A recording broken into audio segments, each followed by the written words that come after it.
A sloth, a donkey, and a curious human. Send a prompt and see what they're doing. One hits record with a question on his mind. Two brothers pick it up, see what they find. Corn takes his time, Herman's got the facts. Back and forth, they never hold back. My weird prompts, come on in, that's where we begin. My weird prompts, glad you're here. This episode was generated using artificial intelligence. Please verify facts. My Weird Prompts is a community-driven initiative exploring how AI can fuel curiosity and uncover the fascinating ways our world works. GPU compute for this podcast is generously provided by Modal. Learn more at modal.com. So, Herman, I was looking at some architectural diagrams yesterday, and it felt like I was looking at a map of a city that just kept adding annexes because it forgot to build enough housing in the first place. You have the main database, then a cache, then a search engine, and now everyone is telling us we need a dedicated vector database just to remember what our users said 5 minutes ago. It feels like we are building a sprawling suburb of microservices when we really just needed a better apartment complex. It is a bit of a sprawl, isn't it? I am Herman Poppleberry, by the way, and I have actually been obsessed with this specific sprawl lately. It feels like the tech industry has this reflex, where every time a new data type becomes popular, we assume we need a brand new piece of infrastructure to handle it. We did it with documents and NoSQL, we did it with graphs, and now we are doing it with vectors. We are effectively paying an architectural tax every time we add a new line to our infrastructure as code files. It is the shiny object syndrome, but on a multi-million-dollar infrastructure scale. Today's prompt from Daniel is about exactly this tension. He is asking about the history of Postgres, specifically the pgvector extension, and whether developers actually need a dedicated vector database if they are already running on Postgres. It is a great question because there is a lot of confusion about where the line is between a feature and a whole new product category. Are we witnessing the birth of a new essential tool, or are we just seeing a feature that belongs in the database we already have? Daniel is hitting on the biggest architectural debate in the AI space right now. To understand why we are even talking about this, we have to go back way further than the current AI hype. Most people think of PostgreSQL as this reliable, maybe even boring, relational database that has been around forever. But the reason we can even have this conversation is because of a decision made in 1986 by Michael Stonebraker at the University of California, Berkeley. Stonebraker, who eventually won the Turing Award in 2014, wasn't just building a better version of Ingress, he was building a platform. 1986. That is basically the Stone Age for modern software. I mean, the Macintosh was only 2 years old. What was the specific decision that makes a 40-year-old database relevant to a transformer model today? Stonebraker started the Postgres project with a focus on extensibility. Most databases back then were rigid. If you wanted a new data type or a new way to index information, you had to wait for the core developers to bake it into the engine. Stonebraker wanted a system where users could define their own types, operators, and index methods without touching the core code. He wrote a paper titled The Design of Postgres, where he argued that the database should be a shell that you can fill with custom logic. That philosophy is the only reason pgvector exists today. It is not a hack, it is the database working exactly how it was designed 40 years ago. It is the ultimate I told you so from the 80s. It is pretty wild to think that a design choice from the 80s is what is currently holding up the AI revolution. So let us fast forward. We go from the 80s to 2021, and Andrew Kane releases pgvector. It was a niche extension at first, right? I don't think anyone realized it would become the center of the universe.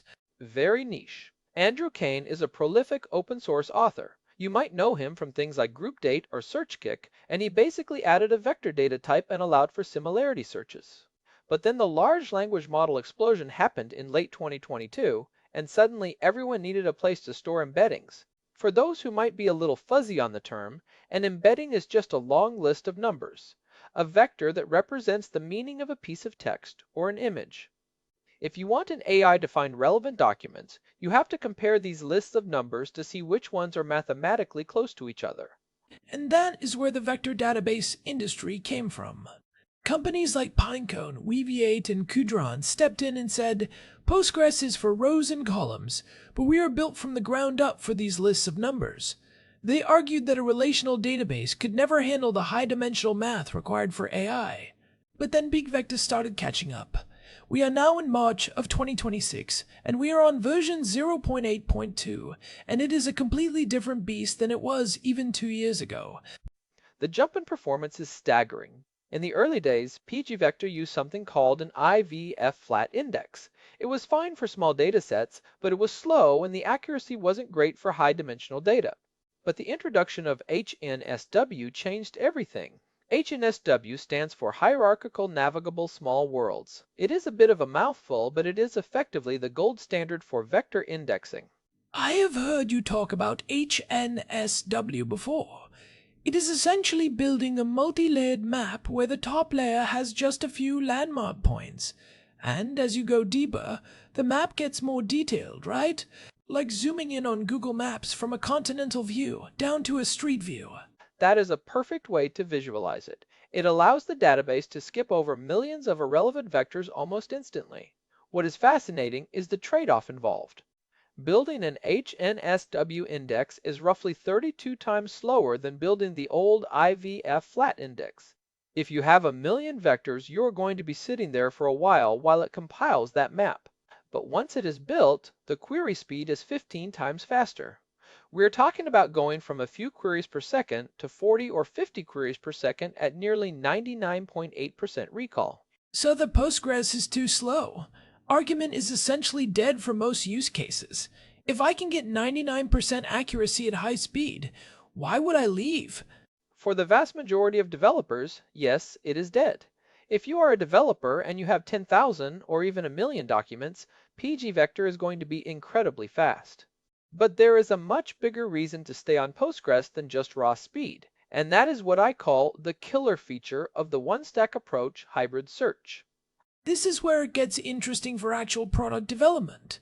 Because, in a real application, you are never just doing a vector search in a vacuum. You aren't just saying, find me things like this. You are saying, find me things like this that were written by user 42 in the last 30 days and are tagged as public. And that is exactly where dedicated vector databases start to struggle. If you use a separate database like Pinecone, you have to do one of two things. Either you pull all the vector results and then filter them in your application code, which is slow and expensive, or you have to sync all your metadata like user IDs, timestamps, and permissions into the vector database. Now you have two sources of truth. You have to worry about data consistency, two different backup strategies, and two different sets of security permissions. It sounds like a nightmare for a small team. If a user deletes their account in Postgres, but the vector database doesn't get the memo for 5 minutes because the sync worker lagged, you might accidentally serve their private data in a search result to someone else. That is a massive security risk. It is a huge risk. In Postgres, because it is ACID compliant, which stands for atomicity, consistency, isolation, and durability, that filter happens in a single transaction. The database engine looks at your SQL filters and your vector similarity at the same time. It can use a standard B-tree index for the user ID and the HNSW index for the vector. It is efficient, it is safe, and it is all in one place. You don't have to worry about eventual consistency between your users table and your embeddings table. They are the same table. Okay, so if pgvector is so good, why does anyone use a dedicated vector database? There has to be a ceiling where Postgres starts to creak under the weight. We can't just say it's perfect for everything, right? There is definitely a ceiling, though it is much higher than it used to be. For a long time, the soft limit for pgvector was around 10 to 100 million vectors. Once you get into that range, the memory requirements for the HNSW index start to become a problem. HNSW needs to keep a lot of that map we talked about in RAM to stay fast. If your index is larger than your available memory, performance falls off a cliff. You start swapping to disk, and suddenly your 50 millisecond query takes 5 seconds. But even that ceiling is moving, isn't it? I saw some benchmarks from Timescale recently about their pgvector scale extension. They seem to be picking a fight with the dedicated players. Timescale is doing some incredible work there. They released pgvector scale, which uses an indexing method called streaming disk ANN. Instead of trying to cram everything into RAM, it optimizes how the index is read from the disk.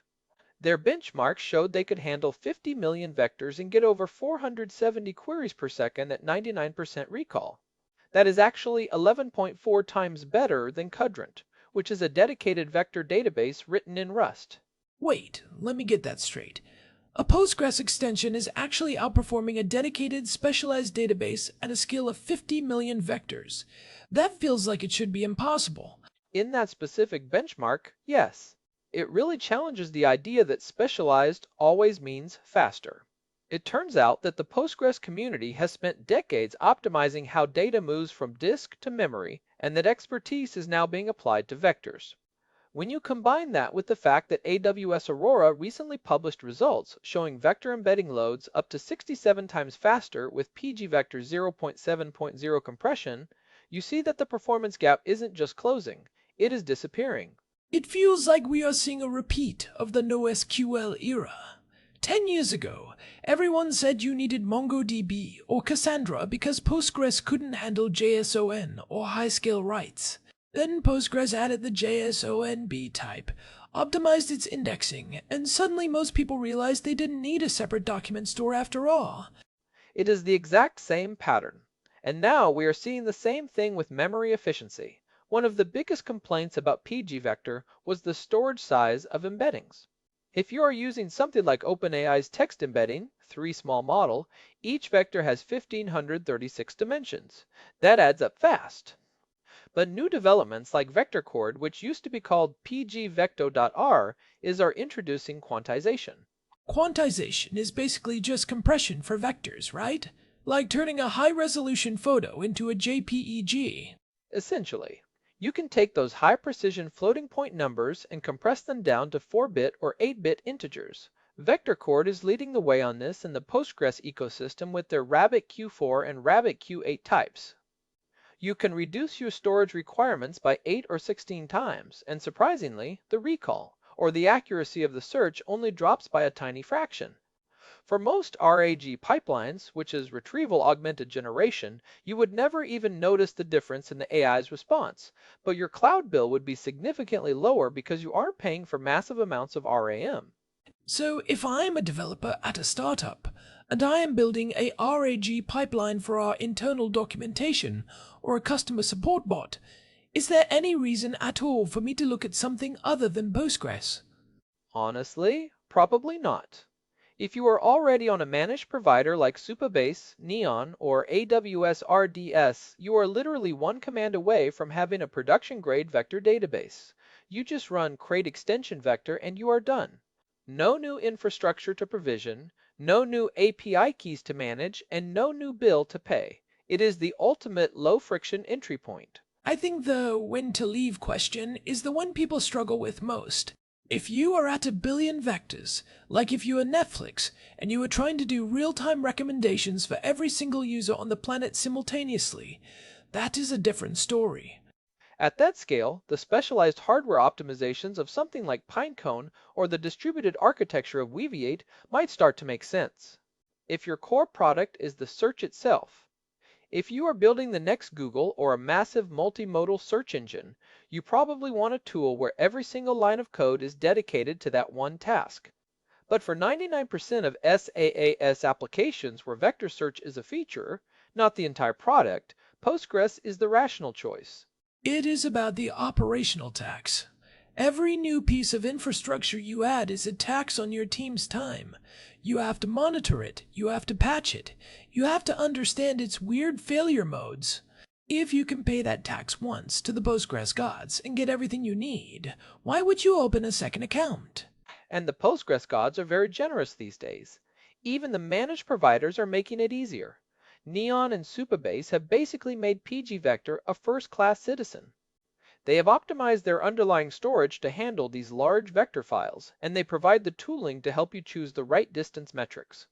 Let's talk about those distance metrics for a second, because that is another place where developers get tripped up. pgvector supports L2, inner product, and cosine distance. Does it actually matter which one you pick? It matters immensely, but the choice is usually dictated by the model you use to create the embeddings. If you are using OpenAI's models, they recommend cosine distance.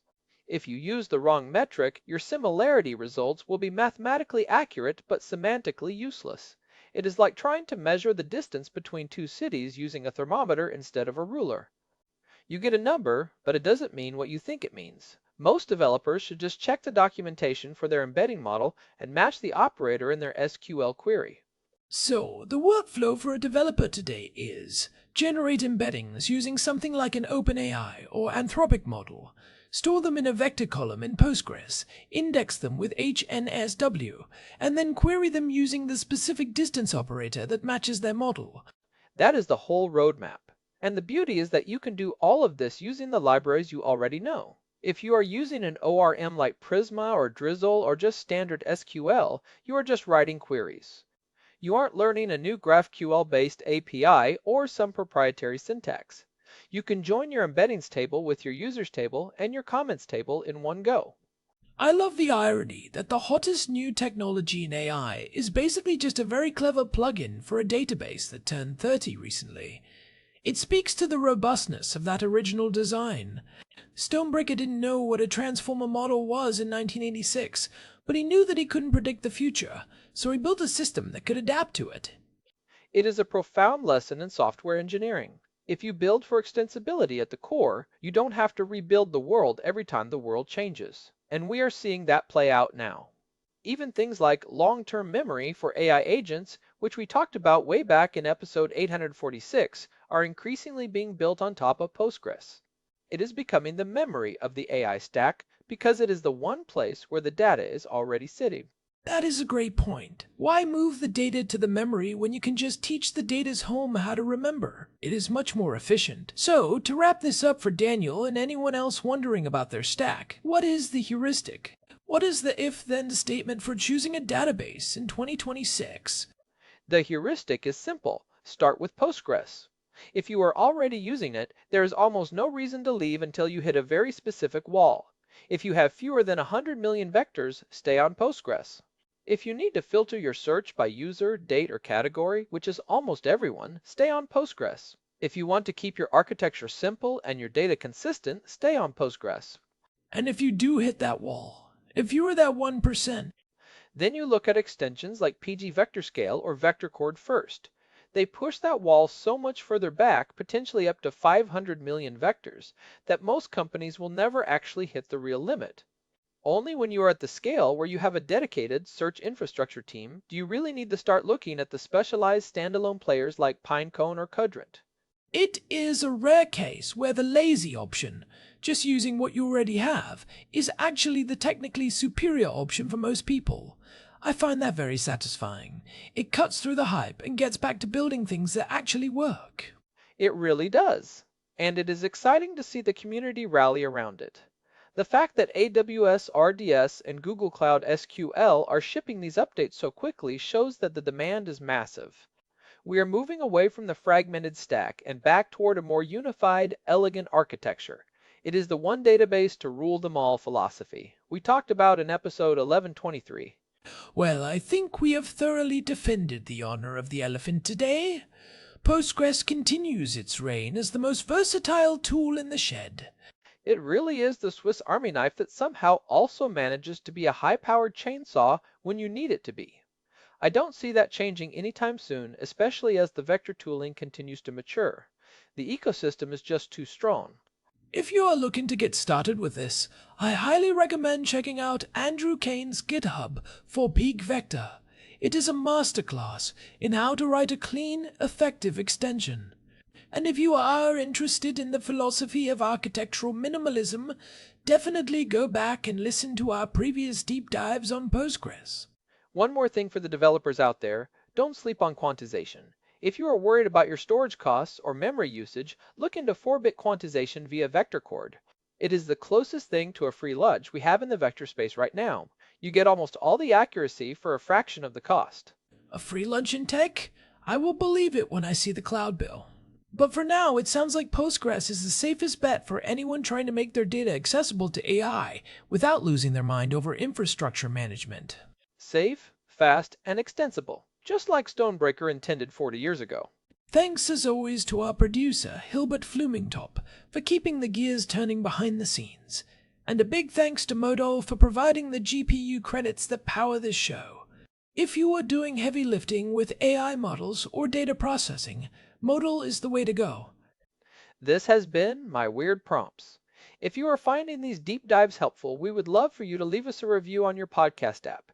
It really does help other people find the show and helps us keep the lights on. You can find us at myweirdprompts.com for our full archive and all the ways to subscribe. We will be back soon with another prompt from Daniel. Until then, stay curious. Goodbye, everyone. This episode was generated using Gemini Flash 3. Text-to-speech engine was Chatterbox. Thanks for listening to our show, My Weird Prompts, where our thoughts go from slow takes to facts on cue. We change and fall.